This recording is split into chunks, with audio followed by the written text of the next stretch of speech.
আসসালামু আলাইকুম। অন্নমঞ্চের আজকের আলোচনায় আমাদের অতিথি হিসেবে আছেন রামায়ণের কথা বা রামায়ণের কাহিনী এই উপমহাদেশের হিন্দুরাই শুধু নন, মুসলমানরাও জানেন। মহর্ষি বাল্মীকি এই রামায়ণ লিখেছিলেন, তাই এই মহাগ্রন্থকে বলা হয় বাল্মীকি রামায়ণ। যদি কাউকে অল্প কথায় রামায়ণের গল্প বলতে বলা হয়, তাহলে তিনি বলবেন রামায়ণ হলো রামের গল্প। অত্যাচারী রাক্ষসরাজ রামের স্ত্রী সীতাকে চুরি করে নিয়ে যান। তারপর সীতাকে উদ্ধার করতে রাম যুদ্ধ করেন রাবণের বিরুদ্ধে। যুদ্ধে রাবণকে হত্যা করে সীতাকে উদ্ধার করেন। এই হলো গিয়ে বাল্মীকি রামায়ণের মূল আখ্যান। এই রামায়ণের বাইরে আরো একটা রামায়ণ আছে, তার নাম অদ্ভুত রামায়ণ।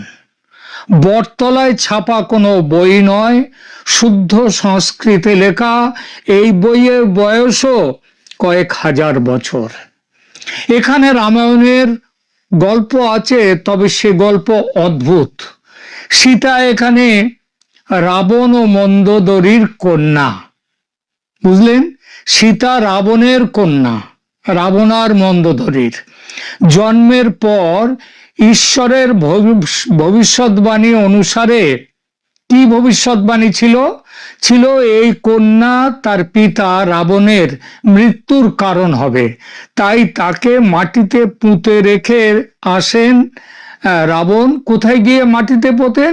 মিথিলায়, জনক রাজার দেশে, যেখান থেকে রাজা জনক ওই চাষ করতে গিয়ে লাঙলের সামনে তিনি মাটি থেকে উঠে আসেন এবং তাকে পান, সেই মেয়ে সীতা। সীতা শেষে, অদ্ভুত রামায়ণের গল্প এটা, সীতা শেষে মহাকালীর রূপ ধারণ করে রাবণের 1000 সহোদর ভাইয়ের বিরুদ্ধে যুদ্ধ করে বিজয়ী হন। এর বাইরেও বহু অদ্ভুত কাহিনী উপকাহিনী আছে এই অদ্ভুত রামায়ণে, যা জানলে বাল্মীকি রামায়ণের পাঠকের চোখ কপালে উঠতে বাধ্য। এইরকম চোখ কপালে ওঠা একটা কাহিনী শুনলাম আজ সকালে। শুনলাম না বলে দেখলাম বলাই ভালো। অদ্ভুত রামায়ণের মতো অদ্ভুত শেখ হাসিনা আখ্যান। কত অদ্ভুত কথাই না শোনা যায়, তাদের কতটুকু বিশ্বাসের যোগ্য বা কতটুকু আমরা বিশ্বাস করি। আমরা তো ট্র্যাশ বলে, ফালতু বলে দূরে ছুঁড়ে ফেলে দিই। শেখ হাসিনার আখ্যান বলে যে একটি পোস্ট এলো আমার কাছে, সেটা দেখে প্রথমে হেসে ফেললাম, তারপরে ভাবলাম ছুঁড়ে ফেলে দিই, ট্র্যাশ, ফালতু। কিন্তু পোস্ট দাতা যিনি ফোন করে আমাকে জানিয়েছেন, পাঠিয়েছেন, এই কথাগুলো বলেছেন, তিনি বললেন, দাদা বিশ্বাস করার মতো খবর এটা নয় আপনার কাছে, আমি জানি, তবু বাংলাদেশে কিন্তু এই কথা খুব চলছে। একটা অংশের মানুষ এটা খুব বিশ্বাস করছে। আমার মনে হয় ভারতের উচিত এই অপপ্রচারের বিরুদ্ধে মুখ খোলা।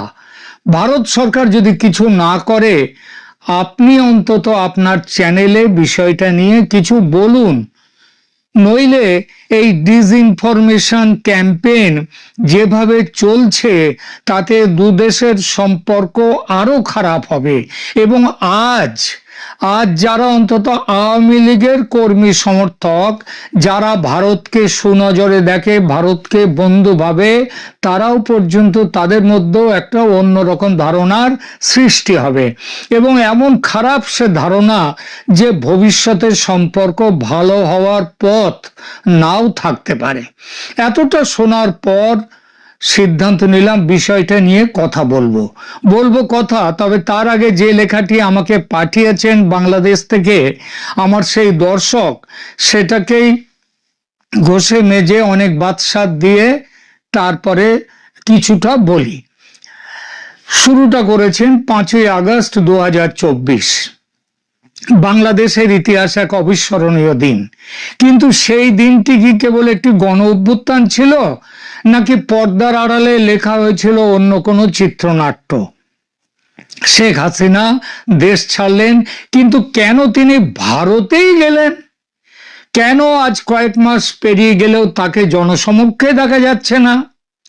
এটা কি ভারতের কোনো সুকৌশলী পরিকল্পনা? তাকে কি সেখানে বন্দি বা পলিটিক্যালি ডিটেইনড করে রাখা হয়েছে? 5 আগস্টের সেই রহস্যময় ঘন্টাগুলো কিন্তু এরকম কিছু ইঙ্গিত দেয়। আমি কিন্তু এখনো পুরনো তাদের ওখান থেকে পাঠানো লেখাটাই সেইটাই পড়ে যাচ্ছি, যে এরকম কিছু ইঙ্গিত দেয় যে যা জেনে এসেছি সেটাই সব নয়, এর বাইরেও অনেক কিছু আছে। কি সেই অনেক কিছু অজানা কথা? দেখুন, 5ই আগস্টের দুপুরের সেই সময়টুকুর দিকে নজর দিন। সেনাপ্রধানের সাথে হাসিনার সেই শেষ মুহূর্তের বৈঠক, দেশ ছাড়ার জন্য মাত্র 45 মিনিটের আলটিমেটাম। এই আলটিমেটাম কি কেবল ছাত্র জনতার ভয়ে দিয়েছিলেন সেনাপ্রধান, নাকি ভারতের পক্ষ থেকে বিশেষ সিগন্যাল পেয়ে সেনাপ্রধান ওয়াকারুজ্জামান এই 45 মিনিট দিয়েছিলেন? ভারতের সেনাপ্রধান সেই 5ই আগস্ট সকাল থেকে তো ওয়াকারুজ্জামানের সঙ্গে যোগাযোগে ছিলেন। ওয়াকারুজ্জামানকে অভ্যুত্থান দমনের জন্য ব্যবস্থা নিতে না বলে কেন হাসিনাকে ভারতের হাতে তুলে দেওয়ার জন্য চাপ? কেন? ভবিষ্যতে হাসিনার কাছ থেকে আরো অনেক কিছু বাংলাদেশ থেকে আদায়ের উদ্দেশ্য কি? সেই উদ্দেশ্যেই কি হাসিনাকে আটকে রেখে দিতে চেয়েছিল ভারত? তারপরের প্রশ্ন, কেন তিনি হেলিকপ্টারে করে আগরতলা এবং পরে দিল্লির হিন্ডন এয়ারবেসে গেলেন? কেন অন্য কোনো দেশে গেলেন না? তার তো যাওয়ার কথা ছিল লন্ডনে, তারপর আমেরিকায়। ভারত তাকে নিতে গেল কেন হঠাৎ? এটাকে হাসিনার ইচ্ছায় নাকি ভারতের ইচ্ছায়? পরে তুলেছেন নিরাপত্তার চাদরের প্রশ্ন। ভারতের জাতীয় নিরাপত্তা উপদেষ্টা অজিত ডোভাল কেন নিজেই বিমানবন্দরে গিয়ে হাসিনাকে রিসিভ করলেন? এটা কি সম্মান নাকি সরাসরি নিজেদের নিয়ন্ত্রণে নেয়া? আর এর ফলেই অপহরণ তত্ত্ব উঠে আসছে। ভারত সরকার তাকে অতিথি বলছে না, মানে গেস্ট বলছে না, আবার রিফিউজিও বলছে না। তাকে রাখা হয়েছে একটি অজানা সেফ হাউসে। আন্তর্জাতিক আইনে এটা অনেকটা ইনভলেন্টারি ডিটেইনমেন্ট বা ইচ্ছার বিরুদ্ধে আটকে রাখার মতো মনে হতে পারে। আচ্ছা, ভারতের স্বার্থ কি তাহলে? যদি হাসিনা বাংলাদেশে থাকতেন তবে হয়তো তাকে বিচারের মুখোমুখি হতে হতো, যা ভারতের অনেক গোপন দলিল নথিপত্র নাকি ফাঁস করে দিতে পারত। তাই ভারত তাকে নিজেদের কবজায় নিয়ে এলো, যাতে তাদের স্বার্থ বেরিয়ে না পড়ে, ক্ষুণ্ণ না হয়। এরপরে প্রশ্ন তোলা হয়েছে যোগাযোগ বিচ্ছিন্নতা নিয়ে। শেখ হাসিনা একজন আজীবন রাজনীতিবিদ। তিনি ভারতেই থাকুন বা লন্ডনে, তার তো অন্তত একটা ভিডিও বার্তা বা অডিও বার্তা দেওয়ার দরকার আছে বা কথা আছে, কিন্তু তাকে পুরোপুরি ব্ল্যাক আউট করে রাখা হয়েছে। কেন? কেউ তাকে দেখতে পাচ্ছে না। ভারত কি তাকে কথা বলতে দিচ্ছে না? ডিজিটাল কারফিউ চালু হচ্ছে, শোনা যায় তার কাছে থাকা সব ইলেকট্রনিক ডিভাইস ভারতের সরকার বা ফোন ভারত সরকার এক প্রকার নজরদারিতে রেখে দিয়েছে। এটা কি তাকে সুরক্ষিত রাখার নাম করে তথ্য ও তার প্রভাবকে আটকে রাখার কৌশল? এরপরে আছে ট্রাম্প কার্ড। ভারতের কাছে ট্রাম্প কার্ড, ডোনাল্ড ট্রাম্পের কার্ড নয়, একেবারে ছক্কা মারার মতো তুরুপের তাস। শেখ হাসিনাকে হাতে রেখে ভারত আসলে বর্তমান অন্তর্বর্তী সরকারকে বিরাট চাপে রাখছে। যদি বাংলাদেশ সরকার ভারতের কথা মতো না চলে, তবে ভারত যে কোনো সময় হাসিনাকে অস্ত্র হিসেবে ব্যবহার করতে পারে। কি সেই অস্ত্র সেটা অবশ্য বলা হয়নি। এরপরে অন্যান্য দেশের ভূমিকা নিয়ে বলা হচ্ছে, কেন ব্রিটেন বা আমেরিকা তাকে আশ্রয় দিল না? ভারত কি ইচ্ছা করেই অন্য দেশগুলোকে এই বার্তা দিয়েছে যে হাসিনা আমাদের লোক, আমাদের কাছেই থাকবে? এরপরে হাসিনার নিরাপত্তা নিশ্চিত করার বিনিময়ে ভারত বাংলাদেশের সাথে করা বিগত 15 বছরের চুক্তিগুলো রক্ষা করার চেষ্টা করছে। বর্তমান অবস্থা ও আইনি জটিলতা, ইন্টারপোল রেড নোটিশ বাংলাদেশ থেকে যখন তাকে ফেরত চেয়ে রেড নোটিশ দেওয়া হচ্ছে, তখন ভারত কেন চুপ? চুপ, এই জন্য ভারত তাকে বন্দি রাখতে চায়। কিন্তু ভারতের তো উচিত ছিল তাটা বাংলাদেশের কাছে দিয়ে দেয়া, যাতে তাকে ফাঁসিতে ঝোলানো যায়।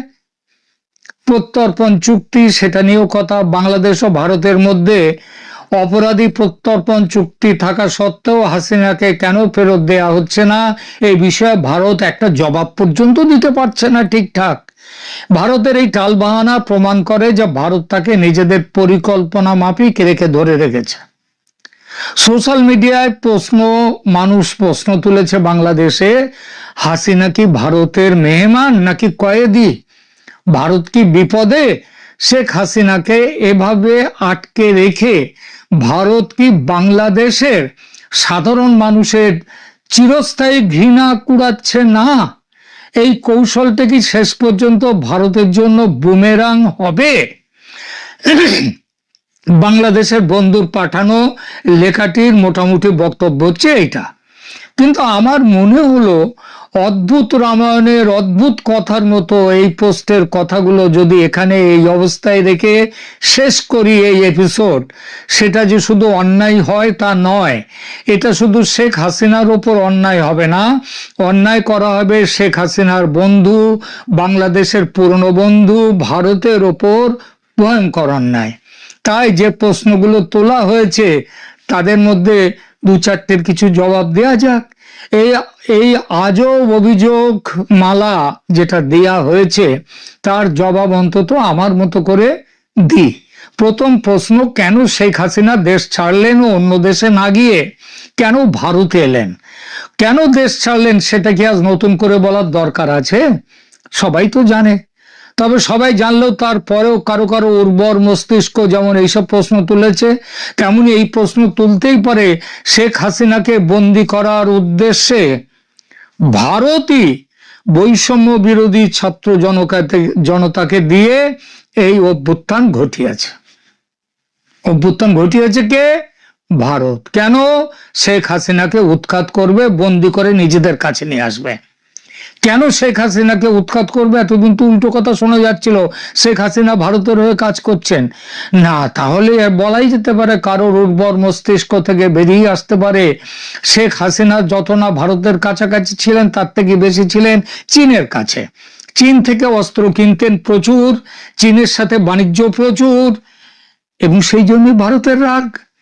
এই তত্ত্ব যারা বিশ্বাস করবে যে এই কারণেই শেখ হাসিনাকে তুলে নিয়ে এসছে ভারত, তাদের পাগলা গারদে রেখে চিকিৎসার প্রয়োজন কিনা জানি না। বাংলাদেশে ভালো পাগলা গারদ কোথায় আছে, কত আছে, তবে আমাদের ইন্ডিয়াতে রাঁচির পাগলা গারদের নাম কিন্তু খুব বিখ্যাত।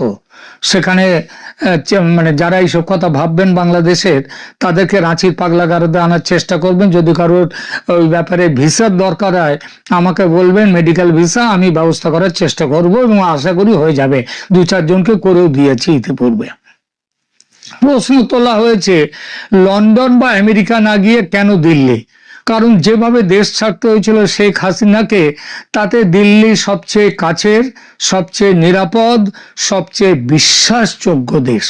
তাই তিনি দিল্লি এসেছে। মিটলো কিছু, তবে কি মাথায় ঢুকবে? এরপর প্রশ্ন তোলা হয়েছে অডিও ভিডিও কোনো মেসেজ দিতে পারছেন না শেখ হাসিনা। এটা তো সর্বৈব মিথ্যা। বলা হচ্ছে তাকে নাকি সবার চোখের আড়ালে সঙ্গী শূন্য নিঃসঙ্গ জীবনে রাখা হয়েছে। অনেকটা আমার মনে পড়ছে, অনেকটা সিংহাসনচ্যুত সম্রাট শাহজাহানকে ঔরঙ্গজেব যেমন বন্দি করে রেখেছিল সেই কথা, তেমন হাল নাকি শেখ হাসিনার। অভিযোগ অনেকটা এরকমই। এইসব উর্বর মস্তিষ্কের অধিকারীরা এই খবরটুকু জানে না শেখ হাসিনার সঙ্গে তার কন্যা পুতুল ও বোন শেখ রেহানা সাধারণভাবে থাকেন। মাঝে মধ্যে জয়ও এসছেন ছেলে। আর গত কয়েক মাসে শেখ হাসিনার অন্তত 50টা অডিও এবং ভিডিও মেসেজ বাইরে এসেছে। তিনি অংশ নিয়েছেন আমেরিকা, ইউরোপ, বাংলাদেশেরও মানুষের সাথে বেশ কিছু প্রোগ্রামে। একটু খোঁজ খবর করলেই পাওয়া যায় এসব অডিও ভিডিও মেসেজ। বলা হয়েছে হাসিনা দেশে থাকলে ভারতের স্বার্থে করা চুক্তিগুলো কেন তিনি সই করতে বাধ্য হয়েছেন সেটা নাকি ফাঁস করে দিতেন, তাই তাকে বন্দি করে নিয়ে আসা হয়েছে। এমন কথা সম্ভবত কোনো হালকা পাগল নয়, একেবারে বদ্ধ পাগলও পর্যন্ত বলবার আগে 10 বার ভাববে এর উত্তর দেওয়ার দরকার আছে কি। শেখ হাসিনা ভারতের মেহমান না কয়েদি? বাংলাদেশের হাতে ফেরত দিচ্ছে না ভারত নিজের স্বার্থে, এই অভিযোগ উঠছে। তারে বাবা, সেখানে গেলে তো হাসিনাকে ফাঁসিতে ঝুলিয়ে দেয়া হবে, এটা জেনেও ভারত তাকে ফেরত পাঠাচ্ছে না। সেটা কি ভারতের স্বার্থে? যত না তার থেকে বেশি স্বার্থ হচ্ছে শেখ হাসিনার এবং বাংলাদেশের শেখ হাসিনার সমর্থক তাদের জন্যই শেখ হাসিনাকে বাঁচিয়ে রাখার জন্যেই ভারত এত কিছু করছে। স্বার্থটা অবশ্যই বলেনি ওই উর্বর মস্তিষ্কধারীর দল যে কি স্বার্থে ভারত পাঠাচ্ছে না, মানে তাকে ফাঁসিতে ঝোলানো হবে এটা বললে তো একেবারে প্রথমেই তো কেঁচে যায় ব্যাপারটা, তাই হয়তো বলেনি। বললেই পারতো এই কথাটা যে ভারত পরে সুবিধার সময় দেখে শেখ হাসিনার ফাঁসি দেবে, তাই ভারত পাঠাচ্ছে না। সত্যি পাগলামি চূড়ান্ত। এই অদ্ভুত থিসিস নিয়ে আর আলোচনা করলে সময়ের অপচয়। শেষ করছি এটা বলে, পাগলে কিনা বলে, ছাগলে কিনা খায়। বাংলাদেশে কারোর উদ্ভর মস্তিষ্কে এই ধরনের পাগলামির চাষ হয়, এটা সে পাগলামি একটু উড়ে আসা নয়, এটা রীতিমতো মাথায় তাদের পাগলামির চাষ হচ্ছে। সুতরাং কি আর বলবো, আপাতত এখানেই রাখি। রামায়ণের কথা বা রামায়ণের কাহিনী এই উপমহাদেশের হিন্দুরাই শুধু নন, মুসলমানরাও জানেন। মহর্ষি বাল্মীকি এই রামায়ণ লিখেছিলেন, তাই এই মহাগ্রন্থকে বলা হয় বাল্মীকি রামায়ণ। যদি কাউকে অল্প কথায় রামায়ণের গল্প বলতে বলা হয়, তাহলে তিনি বলবেন রামায়ণ হলো রামের গল্প। অত্যাচারী রাক্ষসরাজ রামের স্ত্রী সীতাকে চুরি করে নিয়ে যান, তারপর সীতাকে উদ্ধার করতে রাম যুদ্ধ করেন রাবণের বিরুদ্ধে।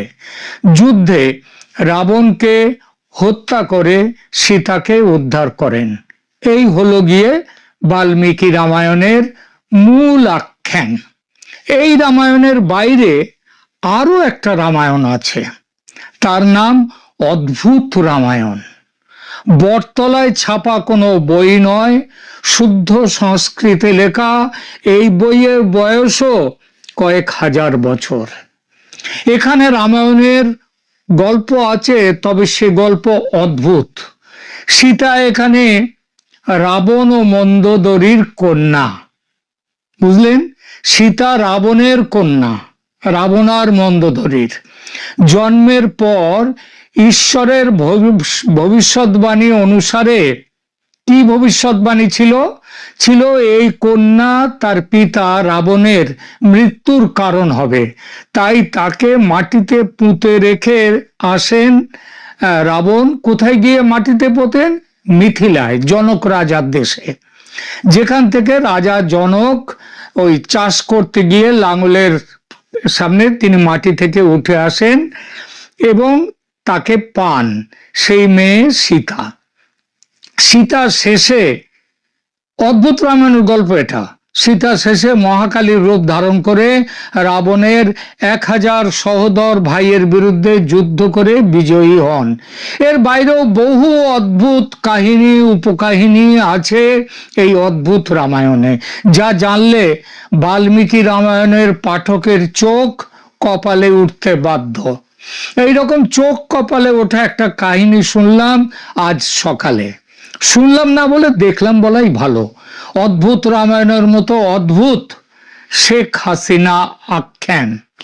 কত অদ্ভুত কথাই না শোনা যায়, তাদের কতটুকু বিশ্বাসের যোগ্য বা কতটুকু আমরা বিশ্বাস করি।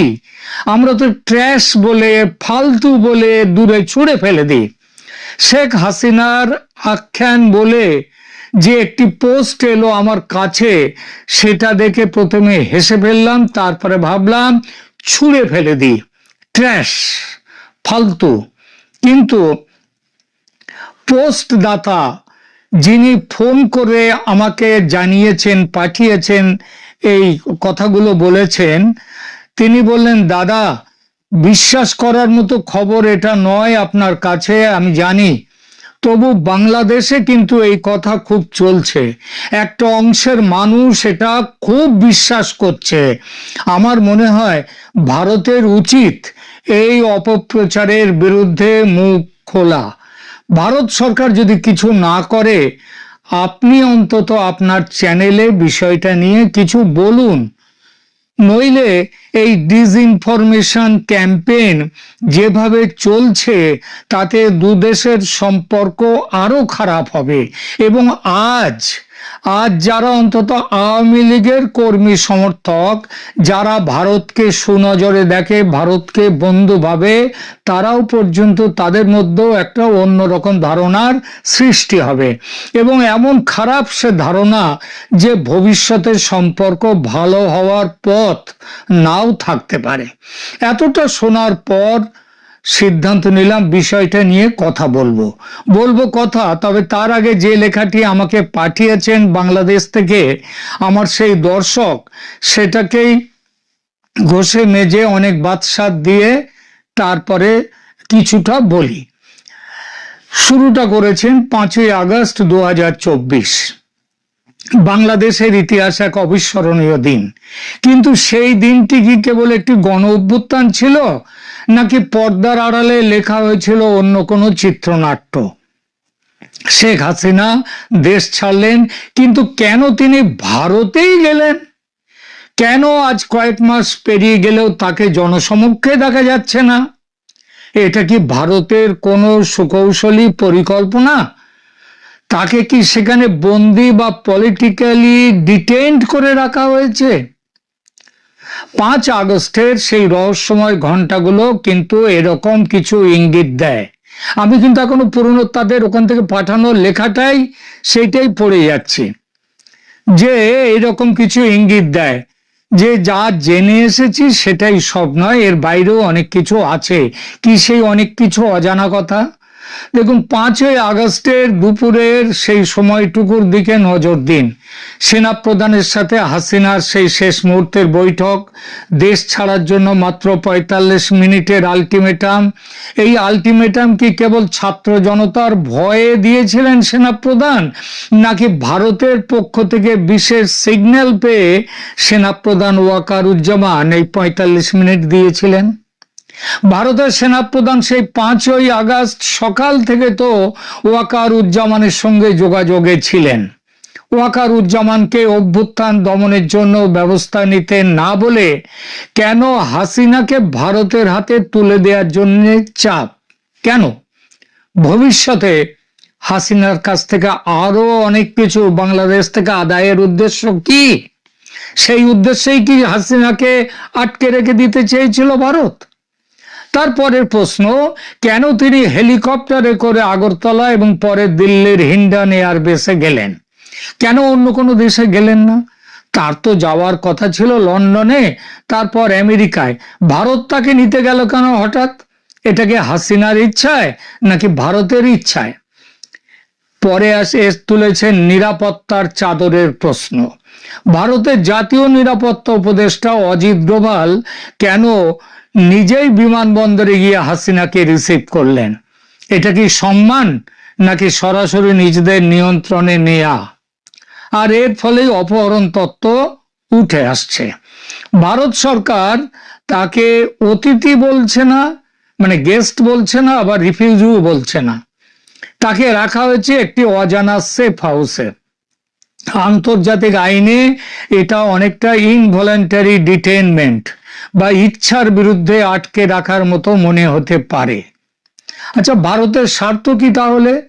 যদি হাসিনা বাংলাদেশে থাকতেন তবে হয়তো তাকে বিচারের মুখোমুখি হতে হতো, যা ভারতের অনেক গোপন দলিল নথিপত্র নাকি ফাঁস করে দিতে পারত। তাই ভারত তাকে নিজেদের কবজায় নিয়ে এলো, যাতে তাদের স্বার্থ বেরিয়ে না পড়ে, ক্ষুণ্ণ না হয়। এরপরে প্রশ্ন তোলা হয়েছে যোগাযোগ বিচ্ছিন্নতা নিয়ে। শেখ হাসিনা একজন আজীবন রাজনীতিবিদ। তিনি ভারতেই থাকুন বা লন্ডনে, তার তো অন্তত একটা ভিডিও বার্তা বা অডিও বার্তা দেওয়ার দরকার আছে বা কথা আছে। কিন্তু তাকে পুরোপুরি ব্ল্যাক আউট করে রাখা হয়েছে। কেন? কেউ তাকে দেখতে পাচ্ছে না। ভারত কি তাকে কথা বলতে দিচ্ছে না?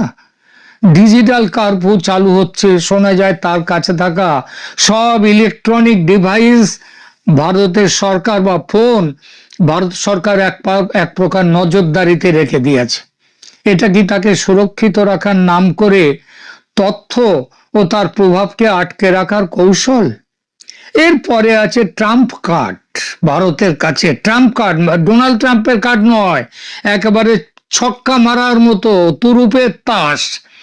শেখ হাসিনাকে হাতে রেখে ভারত আসলে বর্তমান অন্তর্বর্তী সরকারকে বিরাট চাপে রাখছে। যদি বাংলাদেশ সরকার ভারতের কথা মতো না চলে, তবে ভারত যে কোনো সময় হাসিনাকে অস্ত্র হিসেবে ব্যবহার করতে পারে। কি সেই অস্ত্র সেটা অবশ্য বলা হয়নি। এরপরে অন্যান্য দেশের ভূমিকা নিয়ে বলা হচ্ছে, কেন ব্রিটেন বা আমেরিকা তাকে আশ্রয় দিল না? ভারত কি ইচ্ছা করেই অন্য দেশগুলোকে এই বার্তা দিয়েছে যে হাসিনা আমাদের লোক, আমাদের কাছেই থাকবে? এরপরে হাসিনার নিরাপত্তা নিশ্চিত করার বিনিময়ে ভারত বাংলাদেশের সাথে করা বিগত 15 বছরের চুক্তিগুলো রক্ষা করার চেষ্টা করছে। বর্তমান অবস্থা ও আইনি জটিলতা, ইন্টারপোল ও রেড নোটিশ, বাংলাদেশ থেকে যখন তাকে ফেরোচ্ছে রেড নোটিশ দেওয়া হচ্ছে, তখন ভারত কেন চুপ? এই জন্য ভারত তাকে বন্দি রাখতে চায়। কিন্তু ভারতের তো উচিত ছিল তাটা বাংলাদেশের কাছে দিয়ে দেয়া, যাতে তাকে ফাঁসিতে ঝোলানো যায়। প্রত্যর্পণ চুক্তি, সেটা নিয়েও কথা। বাংলাদেশ ও ভারতের মধ্যে অপরাধী প্রত্যর্পণ চুক্তি থাকা সত্ত্বেও হাসিনাকে কেন ফেরত দেয়া হচ্ছে না, এই বিষয়ে ভারত একটা জবাব পর্যন্ত দিতে পারছে না ঠিকঠাক। ভারতের এই টালবাহানা প্রমাণ করে যে ভারত তাকে নিজেদের পরিকল্পনা মাফিক রেখে ধরে রেখেছে। সোশ্যাল মিডিয়ায় মানুষ প্রশ্ন তুলেছে, বাংলাদেশে হাসিনা কি ভারতের মেহমান নাকি কয়েদি? ভারত কি বিপদে? শেখ হাসিনাকে এভাবে আটকে রেখে ভারত কি বাংলাদেশের সাধারণ মানুষের চিরস্থায়ী ঘৃণা কুড়াচ্ছে না? এই কৌশলটা কি শেষ পর্যন্ত ভারতের জন্য বুমেরাং হবে? বাংলাদেশের বন্ধুর পাঠানো লেখাটির মোটামুটি বক্তব্য হচ্ছে এইটা। কিন্তু আমার মনে হলো অদ্ভুত রামায়ণের অদ্ভুত কথার মতো এই পোস্টের কথাগুলো যদি এখানে এই অবস্থায় রেখে শেষ করি এই এপিসোড, সেটা যে শুধু অন্যায় হয় তা নয়। এটা শুধু শেখ হাসিনার ওপর অন্যায় হবে না, অন্যায় করা হবে শেখ হাসিনার বন্ধু, বাংলাদেশের পুরনো বন্ধু ভারতের ওপর ভয়ঙ্কর অন্যায়। তাই যে প্রশ্নগুলো তোলা হয়েছে তাদের মধ্যে দু চারটের কিছু জবাব দেয়া যাক। এই আজব অভিযোগ মালা যেটা দেয়া হয়েছে তার জবাব অন্তত আমার মতো করে দিই। প্রথম প্রশ্ন, কেন শেখ হাসিনা দেশ ছাড়লেন ও অন্য দেশে না গিয়ে কেন ভারতে এলেন? কেন দেশ ছাড়লেন সেটা কি আজ নতুন করে বলার দরকার আছে? সবাই তো জানে।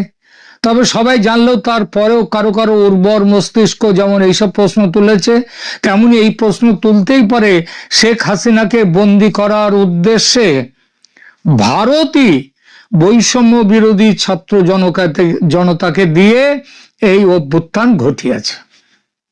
অভ্যুত্থান ঘটিয়েছে কে? ভারত। কেন?